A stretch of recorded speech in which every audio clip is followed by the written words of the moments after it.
The worst part wasn't when the cancer diagnosis came. It wasn't even when my hair fell out in clumps, or when the doctors talked about survival rates with practice detachment. No, the worst part was watching my husband pack his bags while I sat on our bed, still wearing my hospital bracelet. My name is Penelope, and 7 years ago, I learned that some people will abandon you the moment you need them most. You can't seriously be doing this, I said, watching Simon methodically fold his designer shirts. I just got diagnosed with stage 3 breast cancer, and you're… What?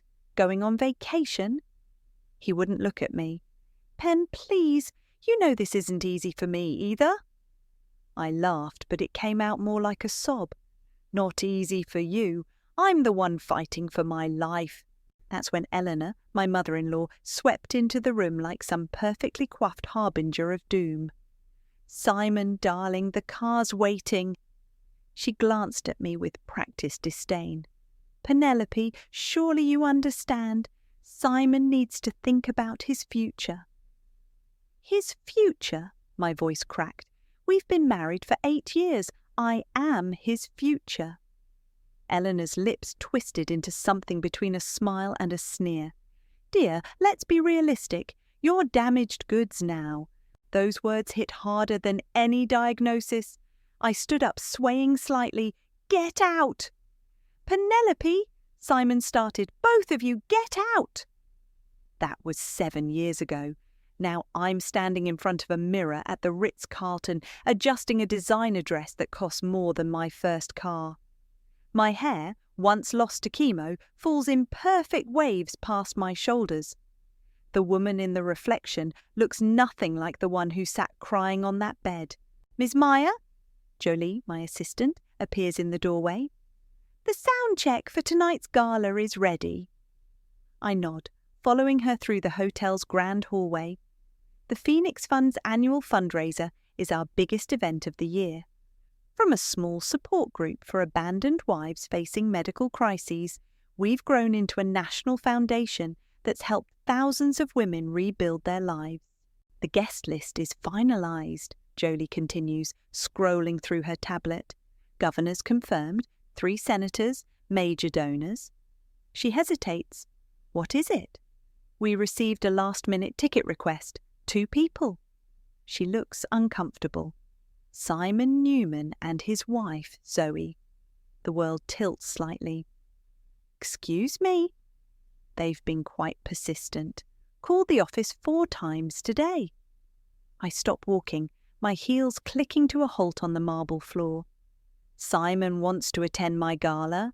Should I have security block them? My mind races. 7 years of building something from the ashes of what he destroyed, and now he wants to what? See how I'm doing? Show off his new wife. Miss Meyer, Jolie prompts, the rehearsal's waiting.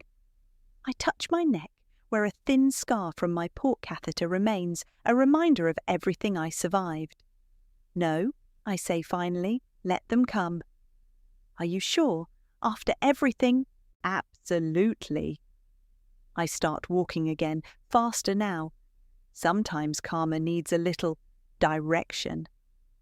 The ballroom is a masterpiece of lighting and elegance. On stage, the tech team adjusts microphones while volunteers arrange silent auction items. Everything perfect, everything controlled. Run it from the top, I tell the stage manager. Taking my position at the podium, I begin my speech. 7 years ago, I learned that illness doesn't just attack your body, it exposes the truth about who really stands beside you. My voice carries through the space, strong and clear. In the empty seats, I imagine Simon sitting there, watching. What would he think, seeing me now? The woman he left for dead, now running an empire built on helping others like me. Miss Meyer, Jolie interrupts gently. Perfect run-through, but there's something else you should know about Simon's request. What now? She hands me her phone, showing an email. They're not just asking to attend, they're requesting a private meeting before the gala. Says it's urgent. I read the message, my blood running cold at the final line. Please, Penelope, lives depend on it. Looking up at the Phoenix Fund's logo projected on the wall, a woman rising from flames, I feel a smile spread across my face. 7 years ago, I was damaged goods. Now I'm the one with the power to grant or deny mercy. Tell them, I say, smoothing my dress, that I'll give them exactly 15 minutes. Tomorrow morning, my office. I turn to leave, then pause. And Jolie? Make sure Eleanor knows her son is begging for my help. I want her to taste it. Sometimes the best revenge isn't serving it cold, it's serving it with perfect, pristine, professional courtesy. The gala sparkles like a fever dream. Crystal chandeliers cast diamonds of light across the ballroom, while photographers' flashes create a strobe effect that makes everything feel slightly surreal. I'm at the bar, pretending to sip champagne, when I feel the air change. Penelope, I don't turn immediately. Let him wait. Let him squirm.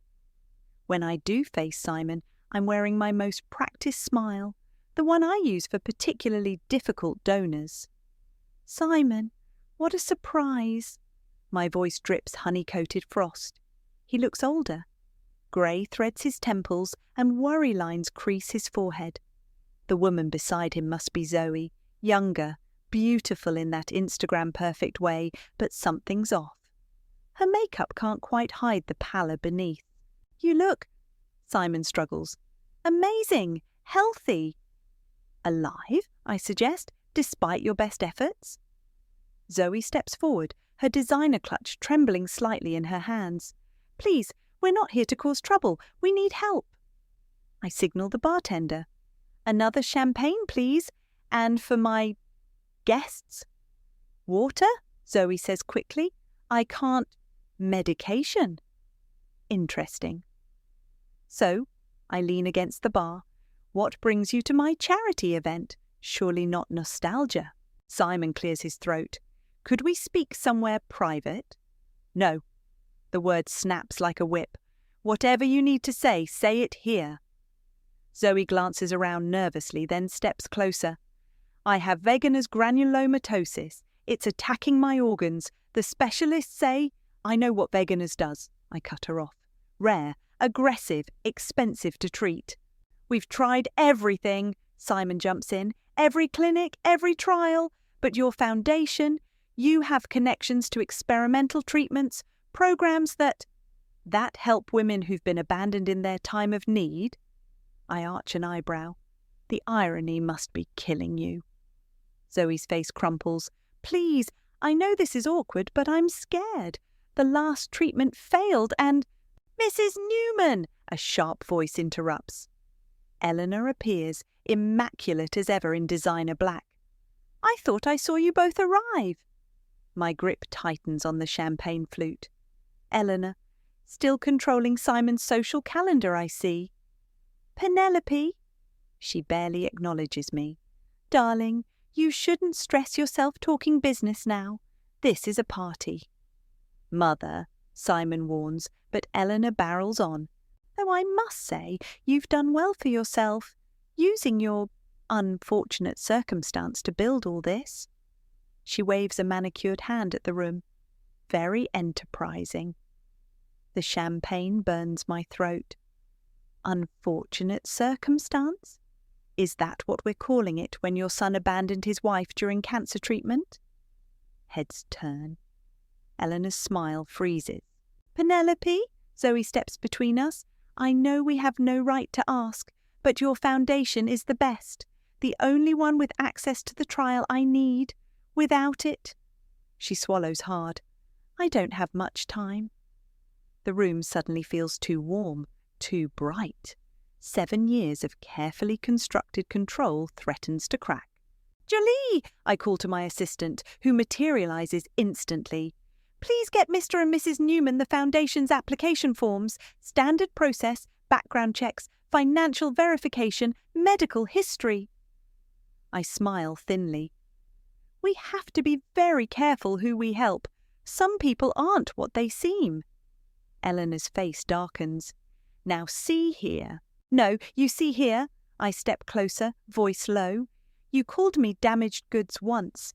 Now I'm the one with the power to help or hurt your family. Karma's a bitch in Prada, isn't it? A flash goes off, some photographer capturing what looks like a friendly reunion. If only they knew. The forms will be sent to your email, Jolie tells them professionally. The process typically takes 2 weeks. 2 weeks, Zoe pales. But unless, I interrupt, you'd be willing to do something for the foundation in return. We're always looking for compelling stories to share. Your journey could inspire others. I lock eyes with Eleanor. The whole story, of course, every detail. The colour drains from Eleanor's face. You wouldn't dare. Try me? Simon grabs Zoe's arm. We'll fill out the forms, whatever you need. As they walk away, Eleanor lingers.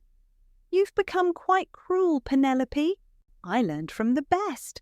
I raise my glass in mock toast. By the way, how's the country club membership? Still blackballing women with medical histories? She leaves without answering. I watch her go, remembering how small she once made me feel. Miss Meyer? Jolie appears at my elbow. Christopher Powell is here. He'd like a word. Perfect timing. I need someone real after that ghost parade. Send him over, I tell her. And Jolie, start a deep dive on Zoe's medical history. Something feels off. Already on it, she smirks. Never trust a Newman, right? Never, I agree, straightening my spine, but always let them think you might. The morning after the gala, I sit in my office, watching Simon and Zoe squirm in the leather chairs across from my desk. The silence stretches like taffy. Your application is incomplete, I finally say, tapping the folder in front of me. What? Simon leans forward. We filled out everything. Financial records. I slide the papers toward them. You've omitted several years, including, coincidentally, the period during my treatment. Zoe grabs Simon's arm. Does it matter? That was so long ago. Everything matters. I stand, walking to my floor-to-ceiling windows. This foundation helps women who've been abandoned during medical crises. We need to ensure our resources go to worthy candidates. Worthy? Eleanor's voice cuts through as she strides in uninvited. My daughter-in-law is dying and you're playing games. I turn slowly. This is a private meeting. Nothing about this is private. Eleanor's perfectly lined lips curl. You're enjoying this, aren't you? Making us beg? A memory flashes. Me, bald and vomiting, begging Eleanor to tell me where Simon had gone. Her response? He's moved on to better things, dear. Actually, I press the intercom. Jolie, bring in what you found. Jolie enters with a thick file. Mrs. Newman, Zoe that is, you were involved in a lawsuit against Memorial Heights Medical Center last year? Zoe's face goes slack. That's confidential. Nothing's confidential when you apply for medical funding. I open the file. You sued them for malpractice, claimed they misdiagnosed your condition, but then suddenly dropped the case. Because we found better treatment options, Simon interrupts. Or because they threatened to expose something. I raise an eyebrow. Our investigators are very thorough. Eleanor stands abruptly. This is harassment. We'll go elsewhere. Will you? I walk around my desk. With what money? Simon's business is failing. 3 properties in foreclosure. Credit cards maxed out. And you, I look at Eleanor. Your social club membership lapsed last month. Unpaid dues? How dare you? No, how dare you come here thinking I'd roll over? My voice rises slightly. You destroyed me when I was at my weakest, left me alone in hospital rooms fighting for my life while you helped Simon move on to better things.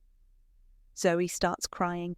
Please, I know we don't deserve your help, but I'm scared. The pain is getting worse and the doctors say, stop. I hold up my hand. Here's how this works. You want access to our experimental treatment program? Fine. But first you do a full media interview. Your story, all of it, becomes part of our campaign. Absolutely not, Eleanor snaps. Mother, please, Simon pleads. We don't have a choice. There's always a choice, I say softly, like the choice you made 7 years ago. My phone buzzes. A text from Jolie. Urgent. Found something big. Come now. Think it over, I tell them. You have until tomorrow to decide. Jolie will show you out. I wait until they leave, then hurry to Jolie's office. She's staring at her computer screen, face grim. What did you find? 2 things. She turns the monitor. First, Zoe's medical records show inconsistencies. The timeline of her diagnosis doesn't match the symptoms she's reporting. Meaning? Either she's sicker than she's letting on, or... Jolie hesitates. Or she's exaggerating for access to the trial drugs, I finish. What's the second thing? This. She pulls up a bank statement. Simon took out a massive loan during your cancer treatment, but the money never went to medical bills. It went to Eleanor's account. My blood runs cold. Why? Still digging, but there's more. Jolie clicks another document. A reporter named Ruben has been asking questions about Simon, about the foundation. He's writing an exposé. I sink into a chair. What kind of questions? The dangerous kind. About financial irregularities during your treatment, insurance claims, things that could hurt both you and Simon if they come out. The pieces start clicking together. Eleanor's money, Simon's sudden departure, the insurance mess I discovered months after he left. Get me everything on this reporter, I say. And Jolie, set up a meeting with Christopher Powell. We might need his PR expertise if this gets ugly. She nods, then adds, There's one more thing. Your sister Faith called the office this morning. I freeze. Faith, who promised to be there through my treatment but disappeared just like Simon. Faith, who I haven't spoken to in 7 years. What did she want? To meet. Says she has information about why Simon really left. Jolie watches me carefully. Should I tell her you're busy? I stare out the window at the city below. Somewhere out there, Karma is laughing at all of us. No, I decide, set up the meeting. It's time to uncover all the secrets. Christopher Powell finds me in the Foundation's rooftop garden, a space we created for patients to find peace during treatment. Right now, I'm the one who needs peace. Rough day? He asks, joining me at the railing. You could say that. I watch the sunset paint the city gold. Simon's back. I saw. Christopher's voice stays neutral, but his shoulders tense. With his wife, who may or may not be faking her illness. I turn to face him. What would you do? He considers this, running a hand through his salt and pepper hair. Honestly, I'd help her anyway. Prove you're better than them. That's because you're a good person. I laugh bitterly. I'm not feeling particularly good right now. You survived hell, Penelope. You turned it into something beautiful. He gestures at the garden. That's pretty good in my book. Before I can respond, my phone buzzes. Faith's text. I'm downstairs. Ready when you are. My stomach knots. Christopher notices my expression change. Someone else from the past? My sister. I straighten my jacket. Want to witness a train wreck? He shakes his head. Some crashes you need to face alone, but I'll be in my office if you need backup. Faith looks exactly the same, perched awkwardly in the lobby. Same nervous energy, same way of tucking hair behind her ear. 7 years dissolve like smoke. Hello, stranger, I say. She jumps up. Penelope, you look. Wow. Amazing what surviving abandonment can do for a person. The words come out sharper than intended. I deserve that. She wrings her hands. Can we talk somewhere private? We end up in my office.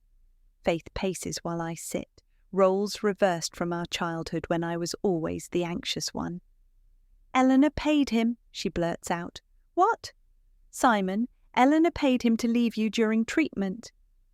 Faith stops pacing. That's why he disappeared so suddenly. The room tilts slightly. How do you know this? Because she paid me too. Faith's voice cracks. To stay away. I grip my desk edge. You took money to abandon your dying sister? No, I mean yes, but... She slumps into a chair. She threatened to expose Dad's gambling debts, said she'd make sure he lost everything. Dad's been dead 5 years, I say coldly. What's your excuse since then? Shame. Tears spill down her cheeks. I told myself you were better off without me. Then you got better, built all this, and the shame got bigger. A memory hits me. My last chemo session, watching the door, certain Faith would show up. She'd promised. The nurse's pitying look when I finally stopped watching. How much? I ask. What? How much did Eleanor pay you? Faith looks away. 50,000. I laugh, but it sounds more like a sob. Wow, at least Simon got more. 500,000 according to the bank records. You knew? I just found out. I stand, needing to move. What I don't know is why. Why would Eleanor pay so much to destroy my marriage? Because of the baby, Faith whispers. I freeze. What baby? The one you lost during your first round of chemo. Eleanor was obsessed with Simon having children, when the cancer treatment meant you might never... She trails off. So she bought him a new wife. The pieces click sickeningly into place. One who could give her grandchildren? Penelope, I'm so sorry. I should have told you years ago. My phone rings, Jolie's ringtone. I answer on speaker, needing the interruption. Ms. Meyer, that reporter Reuben, he's here, says if you don't meet with him now, his story goes to print tomorrow. Faith stands. I should go? No. I grab her arm. You're going to help me fix this. 7 years too late, but better than never. How? By telling the truth. All of it. I press the intercom. Jolie, send the reporter up and get Christopher. We're going to need a witness. What are you going to do? Faith asks. I think about Eleanor's smug face at the gala, about Simon's desperate pleas, about Zoe's mysterious illness. I'm going to light a match, I tell her, and watch Eleanor's perfect world burn. Faith pales. She'll fight back. Good. I smooth my skirt, check my reflection, because this time I'm ready for war. The door opens. Reuben enters, notebook in hand, looking more like an accountant than a journalist. Ms. Meyer, he says, we need to discuss some irregularities in your foundation's early funding. Specifically, insurance claims filed under Simon's name during your treatment. I smile, thinking of Eleanor's carefully constructed house of cards. Actually, I tell him, I have a much better story for you. Have you ever wondered how far a mother would go to buy her son the perfect life? Faith grabs my hand under the desk. This time, she doesn't let go. Start from the beginning, Reuben says, recorder running. Leave nothing out. Faith speaks first, her voice trembling. Eleanor called me to her house 2 days after Penelope's diagnosis. She had a check ready. Just like that, Reuben scribbles notes. She said it was compensation for emotional distress. Faith's laugh is hollow. Really, it was hush money. She'd already convinced Simon to leave, but she needed everyone else gone too. No support system. I squeeze her hand. Why? Control. Christopher speaks from the corner where he's been quietly observing. Isolate the target, then reshape the narrative. Exactly, Faith nods. Eleanor told everyone Penelope chose to focus on treatment alone, that she pushed people away. Meanwhile, she was orchestrating the whole abandonment. Reuben leans forward. And the insurance fraud? That's where it gets interesting, I say, pulling out files Jolie prepared. Simon took out additional policies right after my diagnosis, claimed he was protecting my future. But the beneficiary was changed to Eleanor 2 days before he left. The payments, the claims, everything went through her accounts. Reuben whistles low. That's federal fraud. There's more, Faith interrupts. Eleanor didn't just want Penelope alone, she wanted her broken. She told everyone at their country club that Penelope's cancer was karma for not giving Simon children. My throat tightens. What? Oh, she'd been planning it for months, even before your diagnosis. She had Zoe picked out already, from a good family with proper breeding potential. Faith spits the words. The office door bursts open. Jolie rushes in, tablet in hand. Sorry to interrupt, but you need to see this. She pulls up a document. Zoe's latest medical records, the ones she didn't include in her application. We crowd around the screen. Reuben adjusts his glasses. She's not dying, he says slowly. No, Jolie confirms, she has a treatable condition, but she's been doctor shopping, exaggerating symptoms, trying to get into experimental trials. Why? Christopher asks. Because the trials pay, I realise. Participants get compensated, sometimes substantially. Reuben's typing furiously. So Eleanor orchestrated your abandonment, committed insurance fraud, and now her new daughter-in-law is scamming medical trials? While Simon's business fails, Jolie adds, they're desperate for money. My phone rings, Eleanor's number. Put it on speaker, Reuben suggests.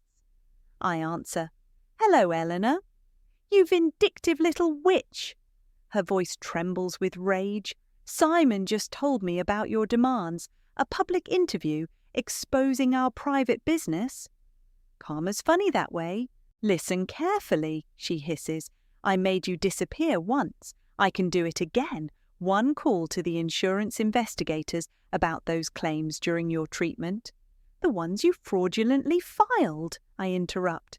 Interesting threat. Silence. Then, what do you want? Meet me, 1 hour, bring Simon and Zoe. Where? The garden where you told Simon to leave me. Remember, the hospital rooftop where you convinced him I was damaged goods? More silence. 1 hour, Eleanor, or the reporter sitting in my office runs the whole story, every detail. She hangs up. Reuben closes his notebook. You're really going to meet them? Yes. I stand smoothing my dress, because Eleanor needs to learn what real damage looks like. I'm coming with you, Faith says. We all are, Christopher adds. Enough secrets in shadows. An hour later, I stand in the hospital's rooftop garden. The same benches, the same flowers. 7 years ago, I sat here with Simon, thinking we were discussing treatment options, not knowing Eleanor had already scripted our ending. They arrived together, Eleanor leading, Simon and Zoe trailing like chastened children. Well, Eleanor demands, what's your game? No game, I gesture to Faith, just truth. Eleanor sees my sister and pales. You foolish girl, our agreement is void. Faith steps forward. Like the check you gave me, I destroyed it this morning. Simon, Eleanor turns to her son, control your wife, tell Penelope to be reasonable. But Simon's staring at Zoe. Is it true about the medical trials? Zoe bursts into tears. We needed the money after your last business failed. Enough, Eleanor shouts. Everyone just... No, I cut her off. You don't get to command silence anymore. Tomorrow the truth comes out, all of it. Unless what? Her voice is barely a whisper. I smile, feeling 7 years of pain transform into power. Unless you'd like to make a deal, one last time, Eleanor, but this time I'm the one writing the terms. The garden falls silent except for the wind. In it, I swear I hear Karma laughing. Your terms? Eleanor's voice wavers. You're blackmailing us. Blackmail is such an ugly word. I circle her slowly. I prefer karmic redistribution. Zoe steps forward, mascara streaking down her cheeks. Please, whatever you want, just don't expose the medical trials. My parents don't know. That you're faking illness for money? I turn to her. Or that you married Simon knowing what he did to me. She freezes. Simon's head snaps up. What does she mean, Zoe? Tell him, I command. Tell him how you approached Eleanor first, offering to be the perfect daughter-in-law. How you researched me, my cancer, my foundation before ever accidentally meeting Simon. Is this true? Simon looks devastated. Eleanor moves between them. It doesn't matter now. Name your price, Penelope. My price? I laugh. You think this is about money? It's always about money. Eleanor pulls out her checkbook. Name your figure. Put that away. I walk to the garden's edge, looking out over the city. 7 years ago, I sat right here while you convinced Simon I was worthless. Now look. I gesture at the Phoenix Fund building visible in the distance. I built an empire from your cruelty. What do you want? Simon asks quietly. First, Eleanor resigns from every board position she holds, immediately. You can't, she starts. Second, I continue, you sign over your country club shares to the Phoenix Fund. We'll turn it into a recovery centre. Eleanor sways like I've slapped her. That club has been in my family for generations.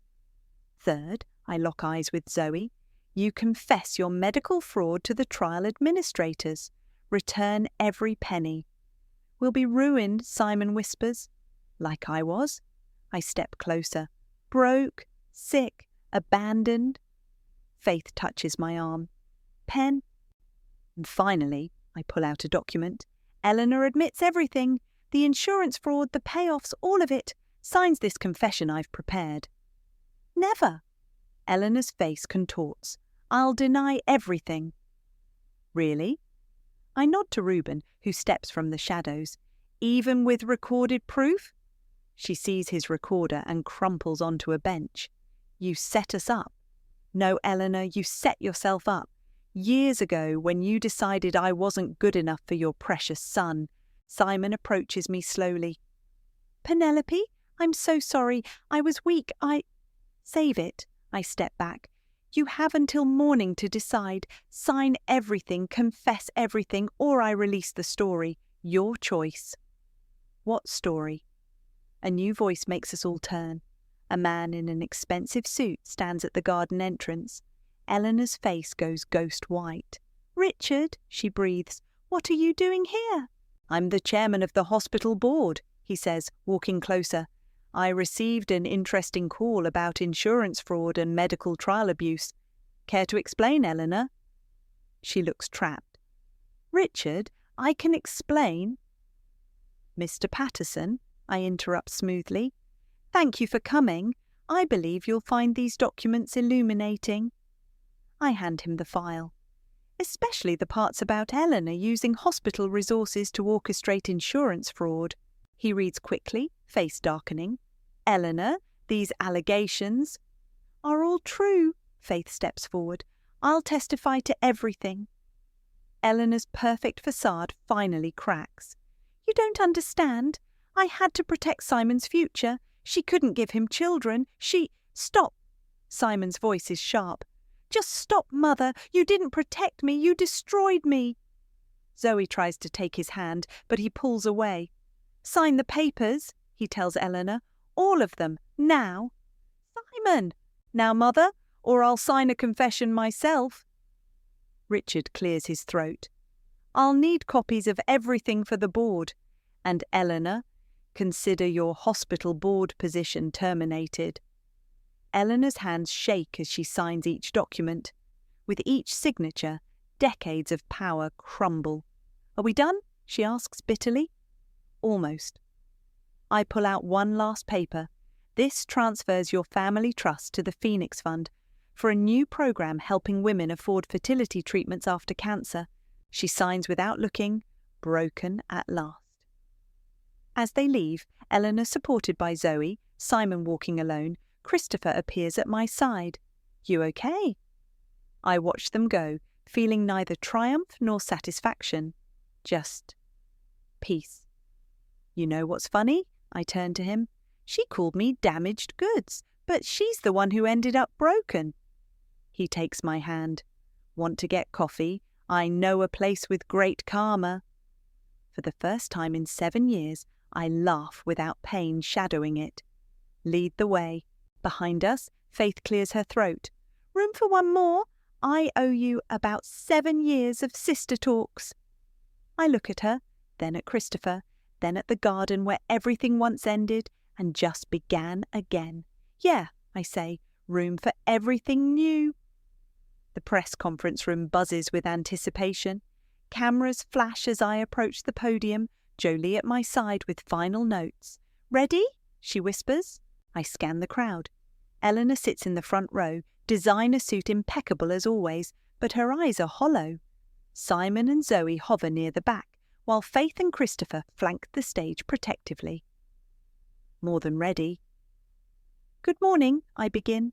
7 years ago, I founded the Phoenix Fund with a simple mission: to help women rise from the ashes of abandonment and betrayal during medical crises. Today, I'm announcing an expansion of that mission. Reporters lean forward, pens poised. Thanks to a generous new endowment from the Newman Family Trust, we're launching the Phoenix Fertility Initiative.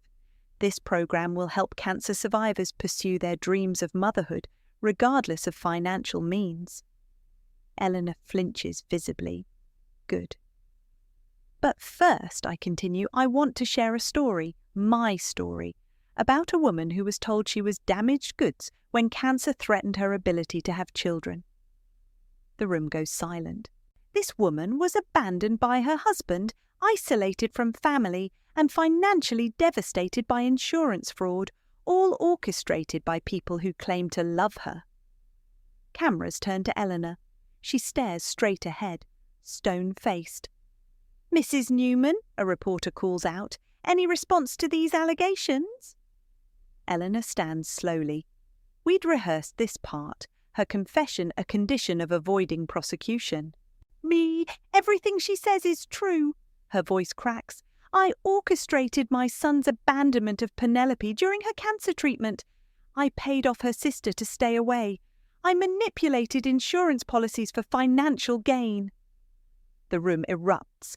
Flashbulbs explode. And now, I raise my voice over the chaos, that same family has come full circle, seeking help from the very foundation born from their cruelty. Zoe steps forward, tears streaming. This wasn't rehearsed. I need to confess too, she announces. I faked the severity of my illness to access medical trials for money. I knew about Penelope when I married Simon. I thought I was getting a perfect life. Simon grabs her arm. Zoe, don't. No, she pulls away. I'm tired of lying. We're all just broken people pretending to be perfect. Christopher appears at my side. Should I intervene? Let her speak, I whisper.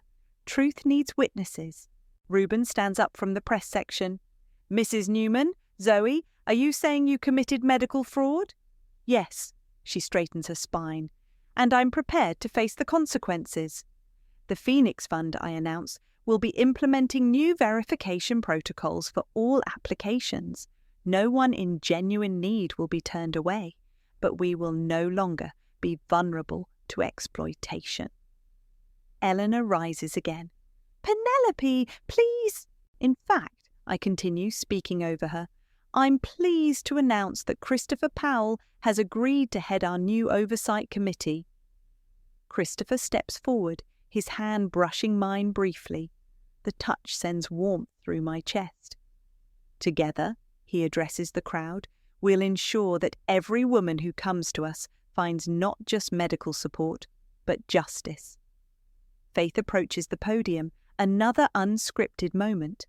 As someone who took money to abandon my sister, her voice shakes, I can testify to how corruption poisoned this family, but I've also witnessed the healing power of truth. Cameras swivel between faces, Eleanor's defeat, Simon's shame, Zoe's tears, Faith's redemption. Questions? I ask the reporters. Hands shoot up everywhere, but before anyone can speak, Eleanor stands one final time. I have something to say. She walks to the podium, each step heavy with the weight of destroyed pride. Penelope, you were never damaged goods. I was. I let status and control destroy everything good in my life, including my son's happiness. Simon makes a choked sound from the back. The Phoenix Fund, Eleanor continues, deserves better board members than me, better donors than my family, and you, she turns to me, deserved better than what we did to you. The room falls silent again, but this time it feels like holding breath before rebirth. Thank you, Eleanor, I say quietly. Your honesty will help other women recognize abuse disguised as love. As the questions begin flying, Christopher leans close. You did it, he murmurs. You turned revenge into redemption. I watch Eleanor return to her seat, a fallen queen accepting her fate. Watch Simon and Zoe slip out the back, their perfect facade finally shattered. Watch Faith beaming with pride from the sidelines. No, I whisper back, we're not done yet. This is just the beginning. Because sometimes the best revenge isn't destroying your enemies, it's forcing them to face their own reflection in the light of truth. And sometimes, just sometimes, that light helps everyone heal. The new Phoenix Fund wing gleams in the morning sun. I walk the halls, running my fingers along the fresh paint, breathing in possibility. The first fertility patients arrive next week, Jolie says, consulting her tablet as she walks beside me. We're already overbooked. Good. I stop at a window overlooking the garden. Any word from Eleanor? Moved to Florida. Apparently the country club scene is less judgmental there. She hesitates. Simon filed for divorce. From Zoe, she took a plea deal on the medical fraud. Community service, mostly. She's working at a real cancer support centre now. I shake my head at the irony. And Faith? In your office, actually, with Christopher. They're finalising the new verification protocols. The elevator dings, and Reuben steps out, holding a newspaper. Morning, ladies. Seen today's headline? He hands me the paper. The story spans the front page. Phoenix Fund expansion marks new era in women's healthcare. Not bad, I smile. Better than your original exposé would have been. Much better. Truth makes better copy than scandal.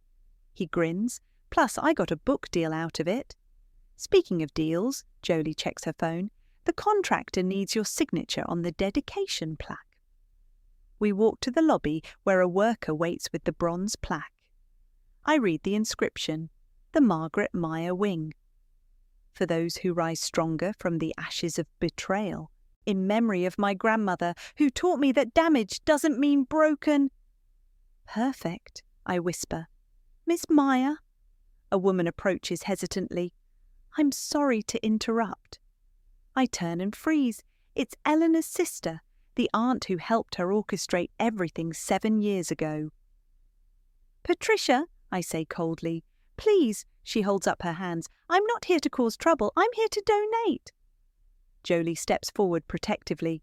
We're not accepting Newman family money anymore. It's not Newman money. Patricia pulls out a check. It's mine, everything I inherited from our parents. Eleanor got the social connections, I got the trust fund. Seems fitting to use it to undo some of her damage. I study her face, looking for deception. Find only regret. Why now? Because I watched you destroy my sister's perfect world without becoming what she was. Patricia's voice cracks. You could have crushed them all. Instead, you built something beautiful from the ruins. Before I can respond, Faith and Christopher emerge from the elevator. Everything okay here? Christopher asks, noting the tension. Yes, I decide, accepting the check. Everything's exactly as it should be. Patricia nods once and leaves. Faith watches her go. You know what this means? Faith grins. We can fund the childhood cancer wing too. Actually, Christopher steps forward, I have another idea. He guides me to the wall where photos of Phoenix Fund success stories hang. See that empty space? He points to a blank spot. I think it's time for your story, the full story, not just the triumph, but the journey. I don't know. He's right, Faith squeezes my hand. Show them that healing isn't pretty, that sometimes you have to fight ugly to find beautiful. Jolie clears her throat. Speaking of fighting ugly, Eleanor left you a voicemail. She plays it on speaker. Penelope, I'm calling to say you won, not just the money or the foundation. You won because you became everything I feared you'd make Simon become. Strong, independent, unstoppable. I'm proud of you. God help me, but I am. Silence falls. Then Christopher laughs. Now that's what I call a plot twist. Delete it, I tell Jolie. The past is done. Speaking of done, Reuben checks his watch. I believe someone promised me an exclusive on the Phoenix Fund's next chapter. Right, I straighten my jacket, but first, I walk to the lobby mirror, the same one where this all began, where I once saw myself as damaged goods. Now I see something else. Power wrapped in grace, strength forged in fire. Jolie, call the board. I want to propose something new. Another expansion, she asks. No, I smile at my reflection. A revolution? It's time to redefine what damage means. Christopher appears behind me in the mirror. Need a partner for that revolution? I turn to face him, this man who saw me as whole when I felt most broken. Partner sounds perfect. Faith clears her throat dramatically. And a sister/vice president? And a kick-ass PR team, Jolie adds. I look at them all, my chosen family, built from the ashes of the one that burned me. Let's show them what damaged goods can do. Because sometimes the best revenge isn't just surviving. It's thriving so brilliantly that your scars become constellations, guiding others home.